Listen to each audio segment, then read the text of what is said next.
হ্যাঁ তারপরে সুনু দিলি কি হয়? পরিষ্কার হয়। তো লেখার মধ্যে সুনু দিলি তো লেখা পরিষ্কার হয়।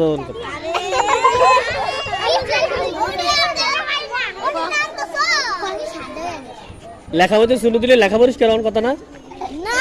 যার লেখা সুন্দর না তার লেখার মধ্যে সুনু, পাউডার, আলতা, লিপস্টিক দিলেই লেখা সুন্দর হয়ে যাবো। সাদিয়া কি কাজ?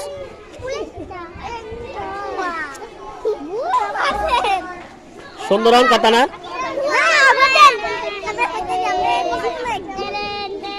কালকে লেখার মধ্যে সুনু দিয়ে যাবেন, সুন্দর হয়নি, ঠিক আছে? হ্যাঁ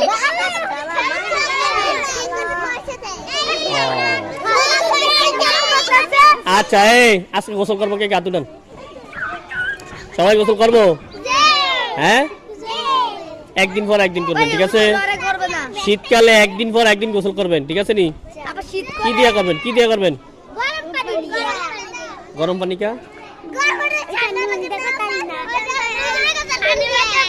এই তাহলে পুকুরের মধ্যে আগুন জ্বালাই দিয়ে গোসল করেন, তাই তো হয়ে যাবে।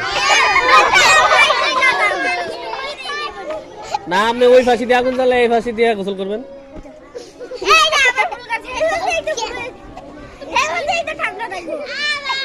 একান দিয়ে আগুন জ্বালাইলে আর একান দিয়ে গরম হয়ে যাবে।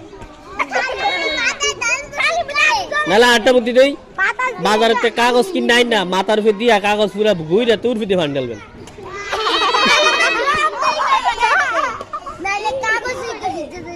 তো কাগজ বিলে তো ভালোই, আপনি তো আর ভিজবেন না, ঠিক আছে না আবু সাইদ? কাগজ কিন নাই না, পুরা শরীরে ডাকিয়া দিয়া তুই ফাইন ঢেলে দিবি, ঠিক আছে? ঠিক নাই? হ্যাঁ এই যে সুন্দর কথা কইছে, পলিথিন। পলিথিন দিয়ে পলিথিন দিয়ে কি করবেন? গোসল করবেন, ঠিক আছে? পলিথিন দিয়ে গোসল করবেন। এই শীতকালে সাবান থেকে গা ধুলান চাই,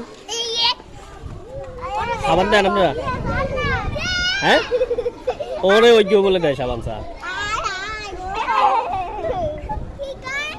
সাবান দিয়ে গোসল করবেন। এই যে শখ দিয়া লেখছেন, শখের গুঁড়া লাগছে না? সুন্দর করে জালি দিয়া আনালে বালু লইয়া যাবেন, বালু দিয়া সুন্দর করে ঘষা